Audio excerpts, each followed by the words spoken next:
좋아요와 구독, 댓글은 제작에 큰 힘이 됩니다. 제1장 돌아온 전설, 그리고 침묵.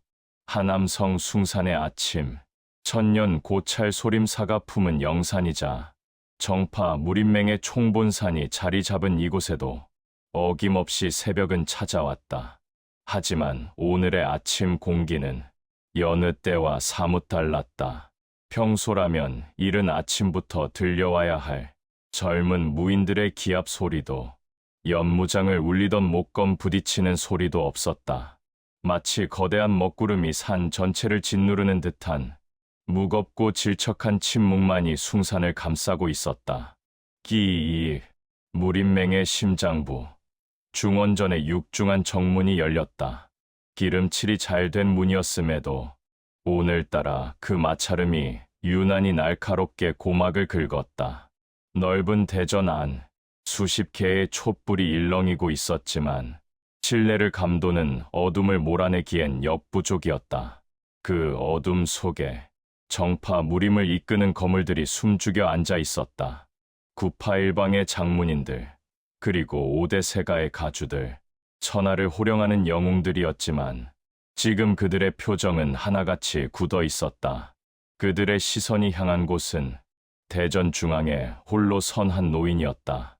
허름한 마배 옷, 흙먼지가 잔뜩 묻은 낡은 신발, 그리고 손에 들린 볼품없는 목검 자루, 천하제일검, 청운검제 백운비였다. 백운비는 말이 없었다. 그저 깊게 패인 주름진 눈으로 자신을 바라보는 수십 쌍의 시선을 담담히 마주할 뿐이었다. 돌아오셨군요. 정적을 깬 것은 단상 가장 높은 곳에 앉아있던 사내였다. 황금색 용무늬가 수놓아진 화려한 장포, 강인한 턱선과 매서운 눈매, 무림맹주, 남궁진이었다. 남궁진이 천천히 자리에서 일어났다. 그의 목소리는 낮았지만 대전 전체를 울릴 만큼 힘이 실려 있었다. 낙홈곡에서의 일은 보고 받았습니다. 백운비가 짧게 고개를 끄덕였다. 그의 입술이 천천히 열렸다. 흙문은 놓쳤네. 웅성웅성. 백운비의 한마디에 좌중이 술렁이기 시작했다. 믿을 수 없다는 듯한 탄식과 불안감이 섞인 속삭임이 여기저기서 터져 나왔다. 검제께서 그 애송이를 놓쳤단 말이오? 설마 마교의 잔당들이 그토록 강했단 말입니까? 아니면 혹시 봐주신 건 아니겠지요? 의심 섞인 목소리들이 화살처럼 백운비를 향해 날아들었다. 하지만 백운비는 변명하지 않았다. 그저 씁쓸한 미소만 지을 뿐이었다. 조용히 하시오. 남궁진의 일갈에 소란스럽던 대전이 다시 찬물을 끼얹은 듯 조용해졌다. 남궁진이 계단을 걸어 내려왔다. 뚜벅, 뚜벅. 그의 발소리가 백운비의 코앞에서 멈췄다. 어르신. 남궁진이 백운비의 눈을 똑바로 응시했다. 흙물을 놓친 것은 중요하지 않습니다. 그자는 어차피 독 안에 든 쥐일 뿐입니다. 제가 묻고 싶은 것은, 남궁진의 목소리가 미세하게 떨렸다. 그 붉은 안개, 혈마군이 정말로 깨어난 것입니까? 그 이름이 나오는 순간 좌중의 몇몇 장로들은 헛바람을 들이켰다. 20년 전 강호를 피바다로 만들었던 공포의 이름, 듣는 것만으로도 오금을 저리게 만드는 절대 악의 대명사. 백운비의 눈빛이 깊게 가라앉았다. 그는 어제 낙홈곡에서 느꼈던 그 뼈아픈 한기를 다시금 떠올렸다. 깨어났네. 백운비가 무겁게 입을 열었다. 아니, 단순히 깨어난 것이 아니야. 그놈은 더 강해졌다. 내가 기억하던 20년 전보다 훨씬 더 지독하고 흉포한 괴물이 되어 돌아왔어. 그게 사실입니까? 이를 어찌하면 좋단 말인가.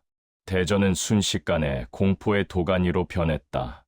점잖은 척하던 장문인들의 얼굴이 하얗게 질렸다. 그들은 알고 있었다. 혈마군이 움직인다는 것은 단순한 싸움이 아닌 전쟁, 그것도 멸망을 건 생존 전쟁이 시작된다는 것을 의미했다.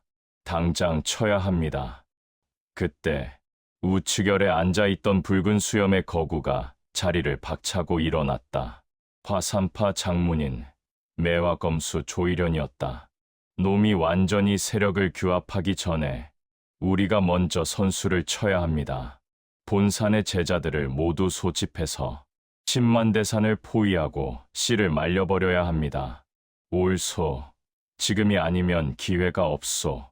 당장 토벌대를 결성합시다. 강경파들이 호응하며 목소리를 높였다. 살기등등한 외침이 대전을 가득 메웠다. 하지만 백운비는 고개를 저었다.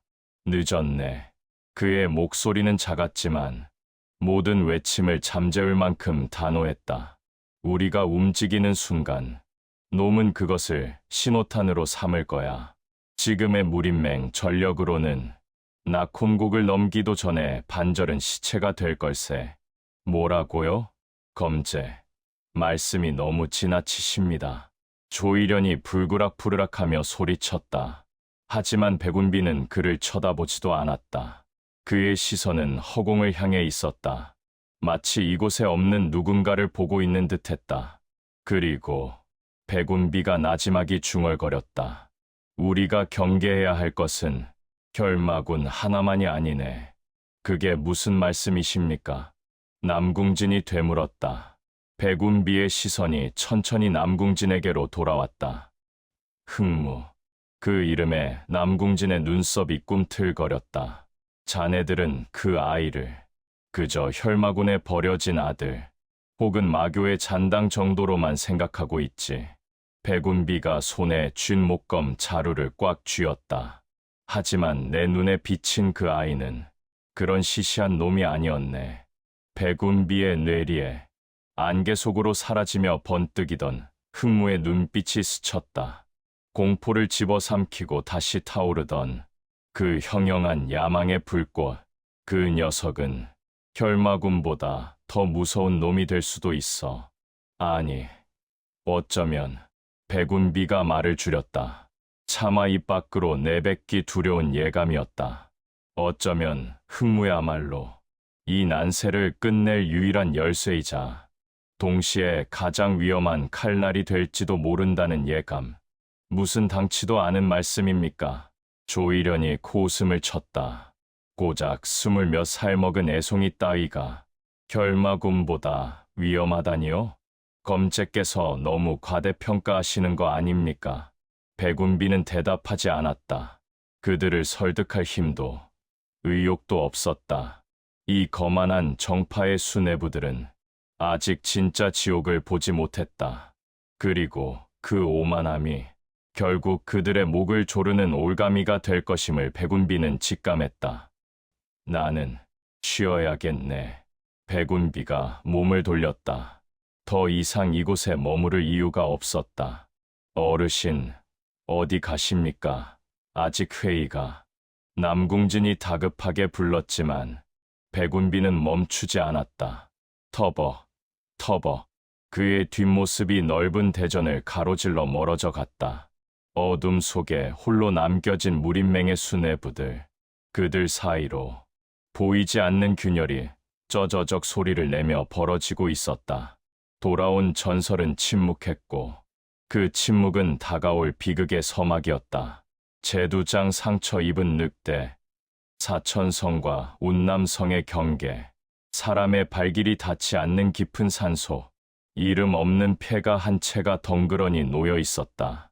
지붕은 반쯤 무너져 내렸고 마당에는 잡초가 무성했다.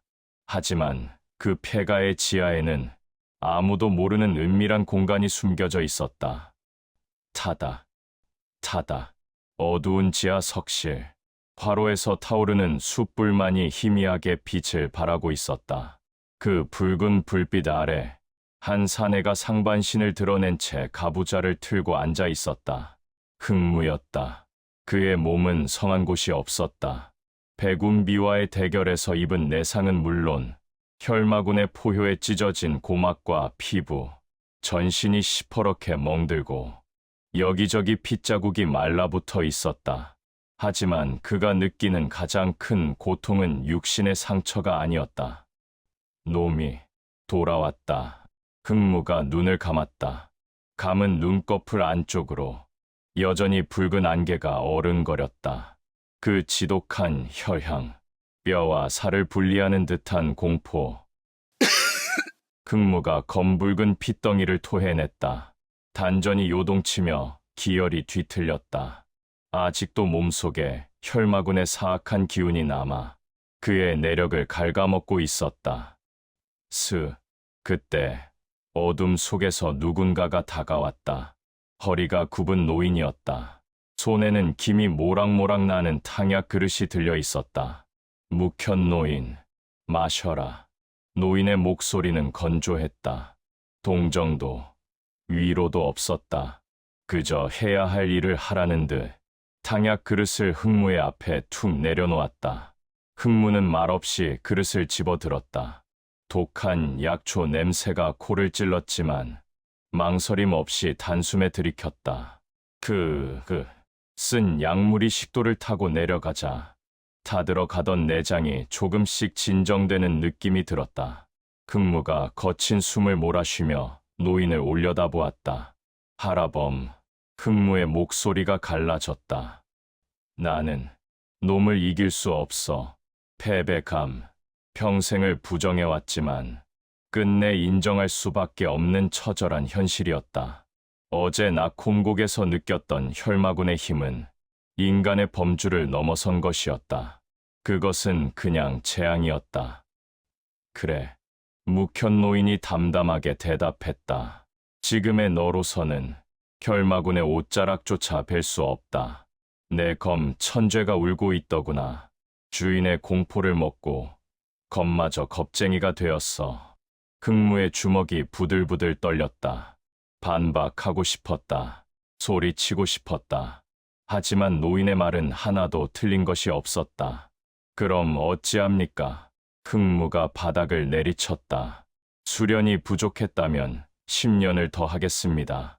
내공이 부족하다면 사람이라도 잡아먹겠습니다. 하지만 그건 그런 차원의 문제가 아니었어. 놈은 그냥 괴물이야. 흑무의 절규가 좁은 석실을 울렸다.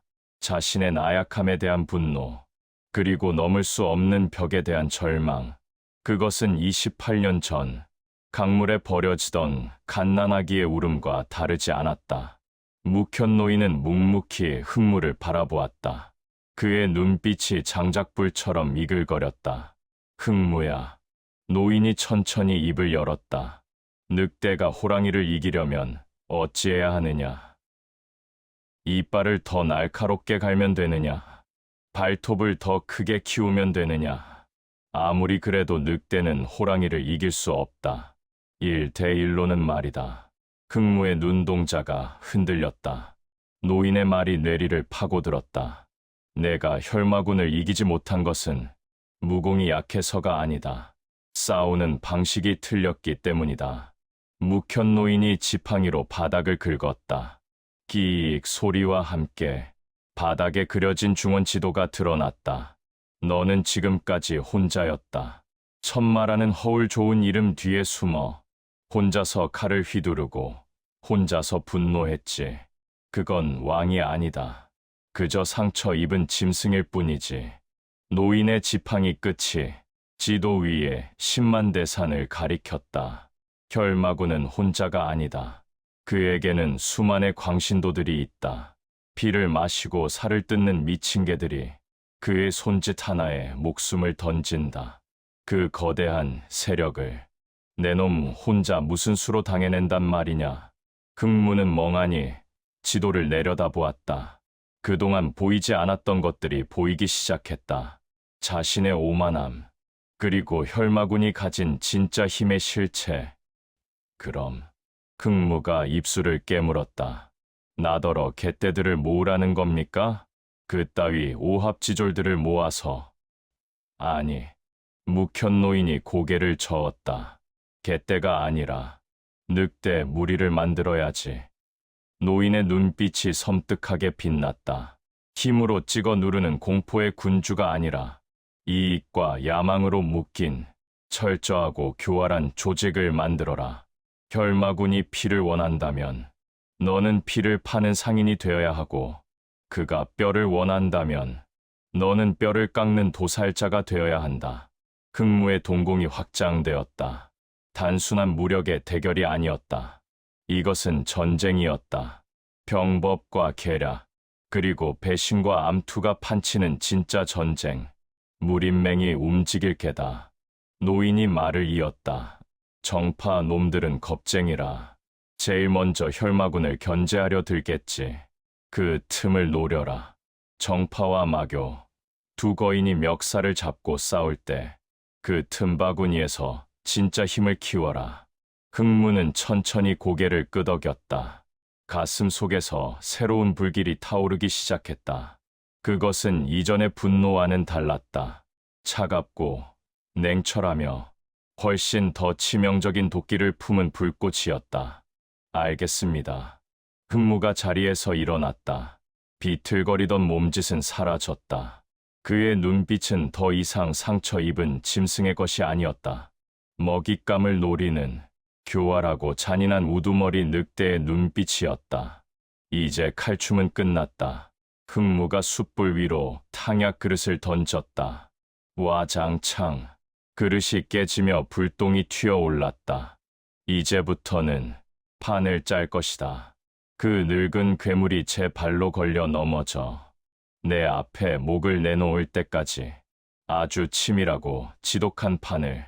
어둠 속에서 흑무의 하얀 이가 드러났다. 그의 미소는 바깥 세상에 다가올 피바람을 예고하고 있었다. 제3장. 피의 연회. 10만 대산의 가장 깊은 골짜기. 1000년 전부터 마귀가 산다는 전설이 내려오는 금단의 땅. 혈마천호. 그곳의 밤은 유난히 붉고 뜨거웠다. 활활활. 타다. 타다다. 거대한 화톱불 수십 개가 광장을 대낮처럼 밝히고 있었다. 불꽃은 붉었으나 그 주변을 감싼 공기는 맵고 역겨웠다. 나무 타는 냄새가 아니었다. 그것은 수천의 시체가 한꺼번에 타오를 때 나는 지독한 인육 타는 냄새였다. 광장에는 수백 명의 사내들이 무릎을 꿇고 있었다. 운남과 사천 일대에서 나름 한가닥한다고 거들먹거리던 군소사파의 수장들이었다. 농림체의 악명 높은 산적 두목부터 은밀하게 독을 다루는 오동문의 문주, 그리고 암살을 업으로 삼는 혈용막의 막주까지 평소라면 어디 가서도 고개를 숙이지 않을 거물들이었지만 지금 그들의 모습은 처참하기 그지없었다. 모두가 흙바닥에 이마를 박고 사시나무 떨듯 전신을 떨고 있었다. 그들의 눈동자에는 오직 생존을 향한 처절한 갈망과 죽음 앞에 선 원초적인 공포만이 가득했다. 마치 도살장에 끌려온 가축들처럼 그들은 자신의 차례가 오지 않기를 간절히 빌고 있었다. 크흐, 흐흐흐흐. 기괴하고 음습한 웃음소리가 단상 위에서 들려왔다. 그 소리에 맞춰 수백 명의 사파 두목들이 일제히 몸을 움찔거렸다. 붉은 용포를 걸친 거대한 사내, 혈마군 위천독이었다. 그는 뼈로 만든 옥좌에 비스듬히 기대어 손에 든 옥잔을 우아하게 흔들고 있었다. 잔에 담긴 액체는 검붉게 출렁거렸다. 그것은 술이 아니었다.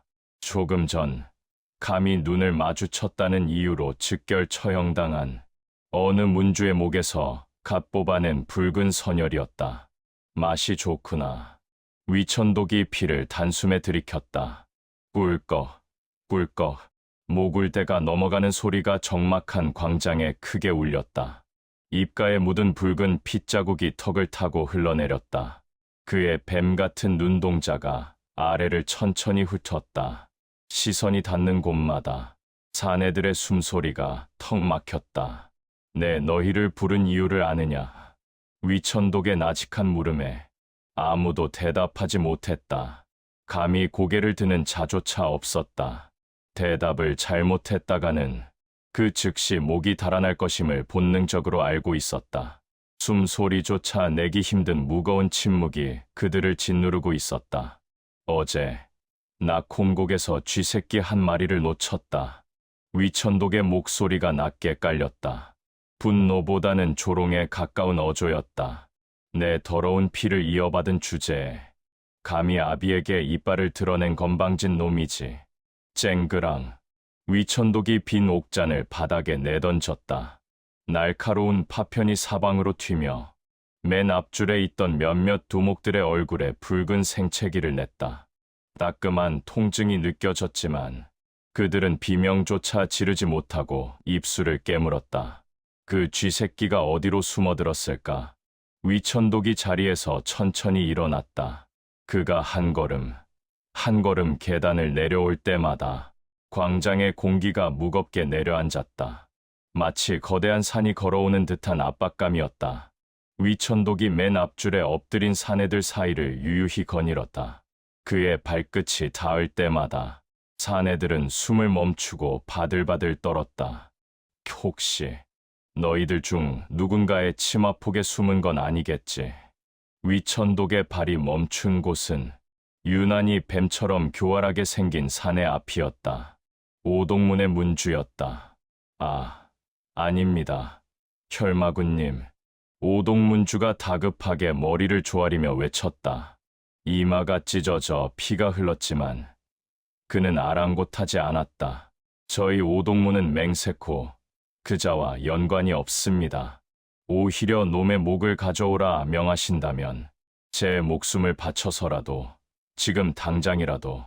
시끄럽다. 위천독의 눈썹이 꿈틀거렸다. 푹. 말이 끝나기도 전이었다.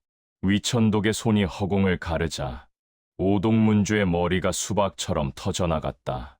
비명도 유언도 없었다. 그저 붉은 핏물과 하얀 뇌수가 사방으로 튀어올랐다. 옆에 있던 두목들이 피를 뒤집어 썼다. 뜨겁고 비릿한 액체가 얼굴을 덮치자 그제야 참았던 비명이 터져 나왔다. 으아. 문주님.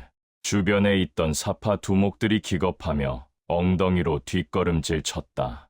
공포에 질린 비명이 여기저기서 터져 나오며 질서정연하던 대열이 순식간에 무너졌다. 나는 변명을 듣고 싶은 게 아니다. 위천독이 피 묻은 손을 혀로 핥았다. 마치 진미를 맛보는 듯한 표정이었다. 증명을 원할 뿐이다. 그의 눈빛이 광기에 번뜩였다.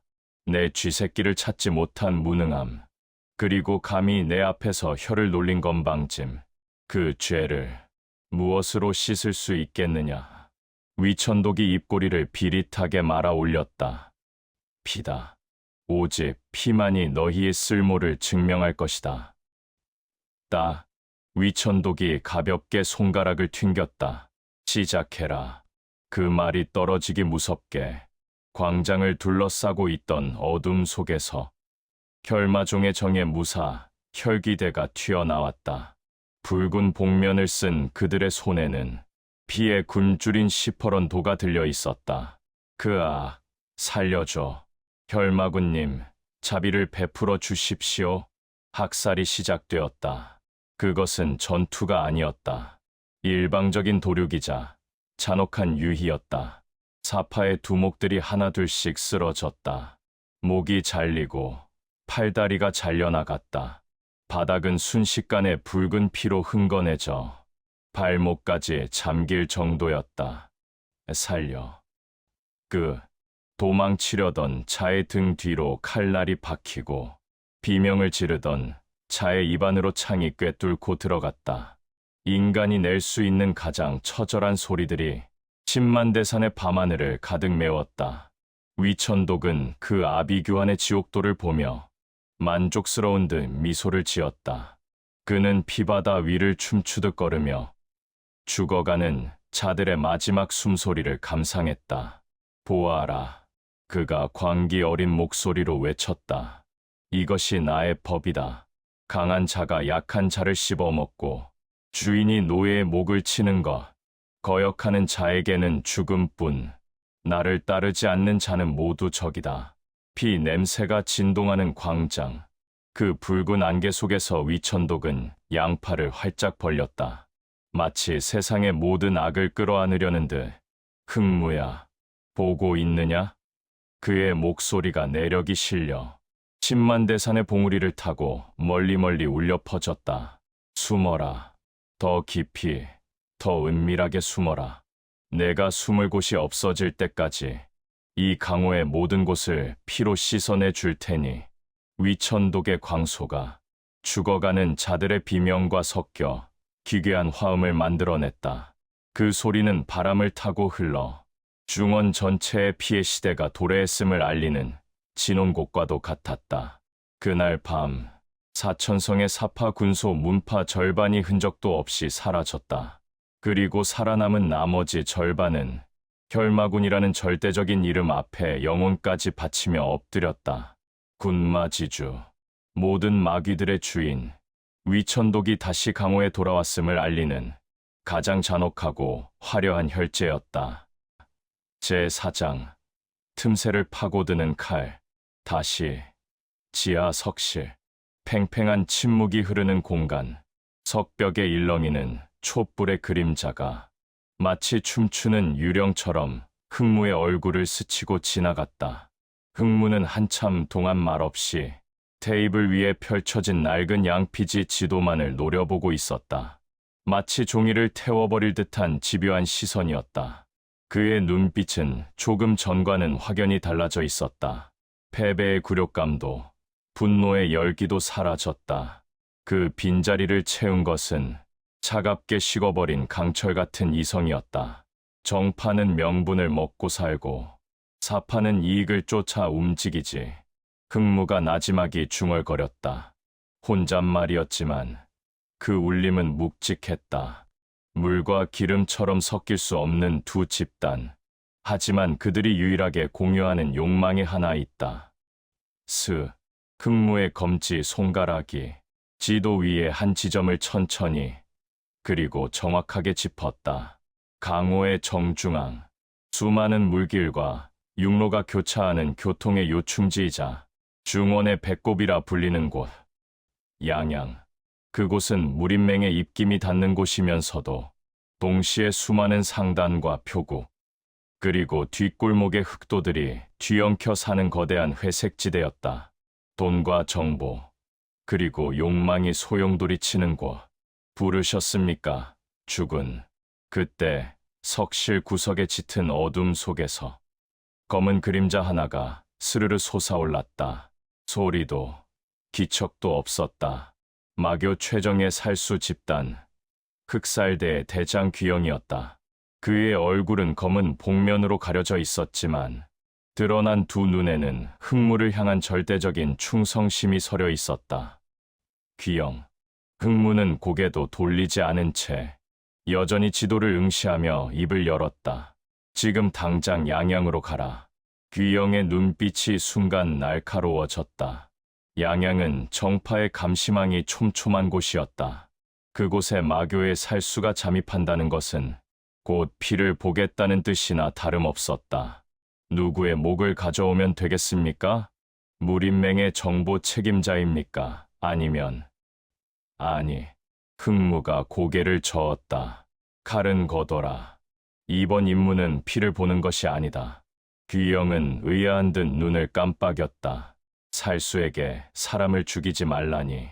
그것은 무공을 폐하라는 말보다 더 낯선 명령이었다. 죽이는 건 하책이다. 지금은 죽여서 해결될 일이 아니야. 흑무가 품속에서 작은 물건 하나를 꺼내 테이블 위로 툭 던졌다. 달그라. 검은 흑단 나무에 붉은 칠이 된 신마교의 비밀 징표인 흑목패였다. 양양 최대의 상단, 금룡 상단의 대주를 만나라. 귀영의 미간이 좁혀졌다. 금룡 상단, 천하의 돈줄을 쥐고 있다는 것의 상단이자 정파 무림맹의 막대한 자금을 대는 가장 큰 후원자였다. 죽은 그들은 정파의 앞잡이들입니다. 그런 자들에게 우리 마교의 징표를 보였다간 즉시 무림맹에 신고할 것입니다. 아니, 그 늙은 여우는 그러지 않을 거다. 흑무의 입꼬리가 비릿하게 말려 올라갔다.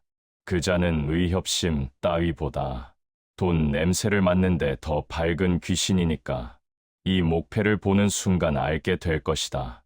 내가 그에게 거부할 수 없는 새로운 거래를 제안한다는 것을. 거래라면. 흑무가 몸을 돌려 귀영을 바라보았다. 그의 눈동자가 촛불을 받아 기이하게 번뜩였다. 곧 전쟁이 시작된다.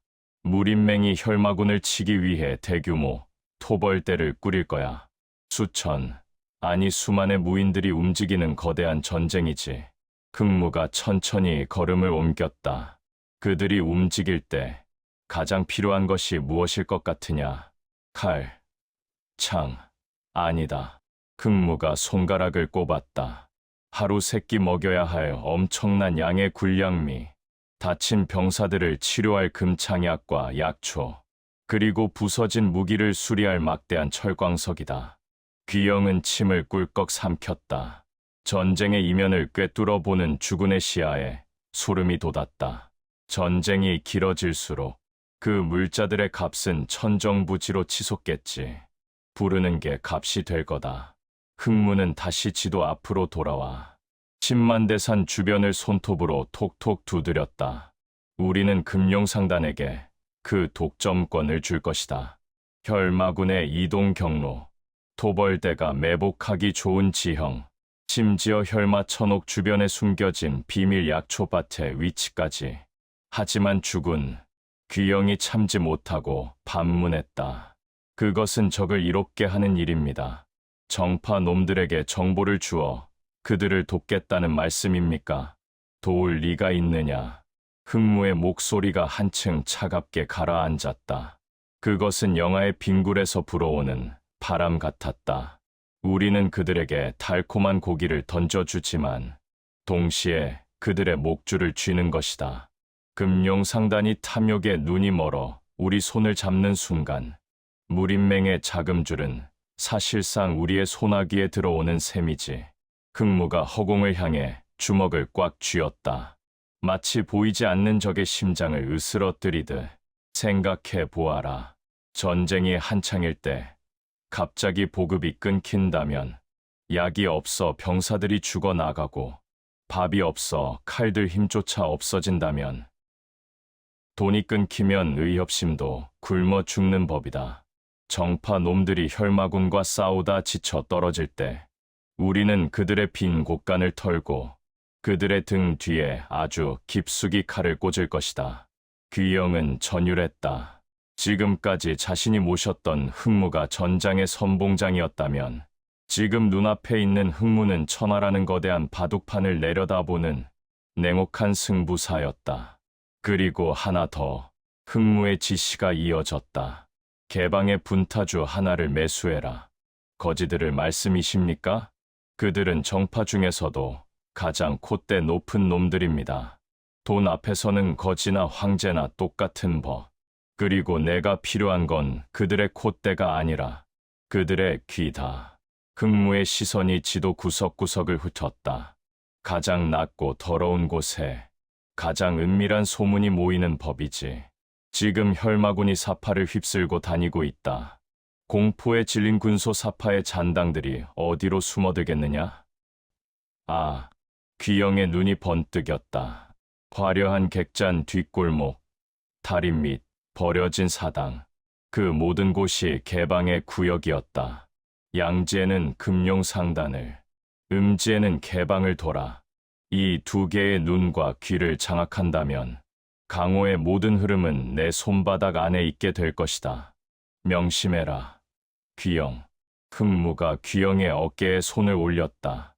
이번 임무에서는 단 한 방울의 피도 흘려선 안 된다. 소리도 내지 마라. 아주 조용히, 마치 스며드는 안개처럼 그들의 숨통을 조여라. 존명. 귀영이 짧고 굵게 대답했다. 그의 몸이 다시 흐릿해지더니 이내 그림자 속으로 녹아들어 흔적도 없이 사라졌다. 다시 홀로 남은 흑무. 그는 붓을 들어 먹물을 듬뿍 찍었다. 그리고 지도 위에 10만 대산, 그 붉은 이름 위에 검은 점을 꾹 눌러 찍었다. 검은 먹물이 붉은색 위로 번져나갔다. 마치 거대한 어둠이 피를 집어삼키는 형상이었다. 기다려라. 위천도 극무의 입가에 서늘한 미소가 걸렸다. 내가 만든 이 화려한 핏빛 무대 위에서 가장 마지막에 춤을 추는 것은 내가 아니라 바로 나일 테니까. 지하 석실의 촛불이 크게 일렁였다. 벽에 비친 흑무의 그림자가 순간적으로 거대한 마왕의 형상처럼 부풀어 올랐다. 진정한 군마지주의 탄생이었다. 제5장 세 번째 깃발. 호북성, 양양. 중원의 배꼽이라 불리는 교통의 요충지답게 양양의 아침은 수많은 사람의 활기로 가득 차 있었다. 강물처럼 흐르는 인파 속에 삶의 치열한 냄새가 진동했다. 남쪽에서 올라온 비단 장수의 걸걸한 호객 소리, 북쪽으로 향하는 소금 상단의 묵직한 수레바퀴 소리, 그리고 칼을 찬 낭인들과 보찜 장수들이 뒤엉켜 만들어내는 시끌벅적하고 생동감 넘치는 강호의 축소판이었다. 그 번화가의 중심, 3층 높이의 웅장한 목조 건물인 태화로가 있었다. 양양에서 가장 비싼 술과 요리를 파는 곳이자 강호의 은밀한 소문이 가장 먼저 모이는 정보의 집결지이기도 했다. 어서 옵쇼. 몇 분이십니까? 2층 상석으로 모시겠습니다. 입구에서 손님을 맞는 점소이의 목소리가 우렁찼다. 이름은 소삼. 더벅머리에 죽은 깨가 가득한 어디서나 볼 수 있는 흔해 빠진 인상의 청년이었다. 그는 부지런히 탁자를 닦고 무거운 수랑아리를 나르며 연신 허리를 굽혔다. 이마에는 땀방울이 송글송글 맺혀 있었고 손님들이 짓궂은 농담을 던질 때마다 그저 사람 좋게 허허 웃어넘기는 순박한 청년이었다. 어이, 소삼이, 여기 주겹청 한 병 더. 안주는 왜 안 나와? 아이고, 죄송합니다. 주방장이 손이 느려서 금방 가져다 드리겠습니다요. 소삼은 쟁반을 들고 주방과 홀을 쉴 새 없이 오갔다. 취객이 실수로 술을 쏟아도 그는 불평 한마디 없이 걸레를 들고 뛰어왔다.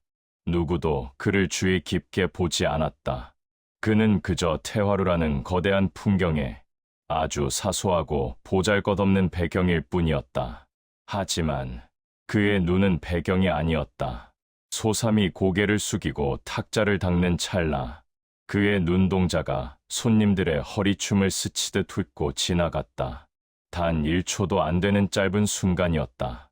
창가 쪽 3번 탁자, 청성파의 검이다. 아직 혈흔이 남아있어. 구석진 7번 탁자, 소금 장수로 위장했지만 손바닥에 굳은 살이 박혀있다. 암기를 다루는 자다. 그는 탁자를 닦는 척하며 주변에서 들려오는 수많은 대화들을 마치 보이지 않는 그물처럼 걸러내고 있었다. 자네 들었나? 무림맹이 곧 소집령을 내린다더군. 들었지. 결마군이 다시 나타났다지. 10만대산 쪽은 벌써 초토화가 됐다던데. 어휴, 또 난리가 나겠구만. 이번엔 금룡상단이 철광석을 매점매석하고 있다는 소문도 있어. 소삼의 귀는 쉴 새 없이 움직였다.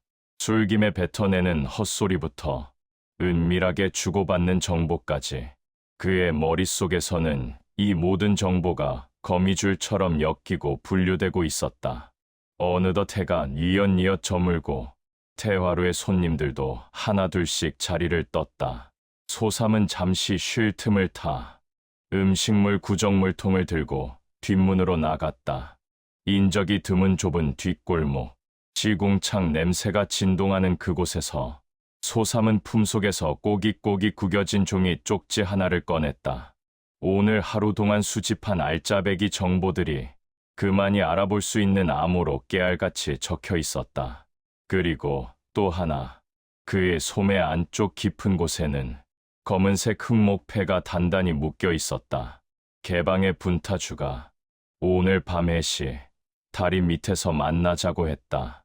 소삼은 쪽지를 잘게 찢어 입에 넣었다. 우물우물, 꿀꺽. 증거는 완벽하게 사라졌다. 그의 얼굴에서 조금 전에 어수룩한 미소는 온데간데 없었다. 굽었던 허리가 펴지고 풀려있던 눈동자에는 서늘한 살기가 감돌았다. 그것은 점소이 소삼이 아니었다. 마교 최정의 살수 집단, 흑살대 제7조 조장, 흑무가 심어놓은 수백 개의 눈 중 하나였다. 그는 태화루의 높은 지붕 너머를 바라보았다. 양양성의 거대한 성벽 위로 붉은 노을이 지고 있었다. 마치 도시 전체가 핏빛으로 물든 것 같았다. 소삼아, 뭐하느냐? 빨리 안 들어오고. 주방장의 표독스러운 호통 소리가 들려왔다. 아이고, 갑니다요. 배탈이 나서 그만. 헤헤. 소삼은 순식간에 다시 바보 같은 표정을 지으며 허리를 굽히고 태화로 안으로 뛰어들어갔다. 저 멀리 남쪽 10만대산에는 혈마군의 붉은 깃발이 펄럭이고 있다. 그리고 북쪽 숭산 무림맹에는 정파의 푸른 깃발이 세워져 있다. 그리고 이제 가장 번화하고 평범한 이곳 양양의 한복판에 누구도 눈치채지 못한 사이에 검은색 세 번째 깃발이 조용히 꽂히고 있었다. 아무도 모르게, 하지만 가장 깊숙하고 치명적인 곳에 3파전, 천하를 집어삼킬 거대한 소용돌이가 이제 막 그 거대한 회전을 시작했다.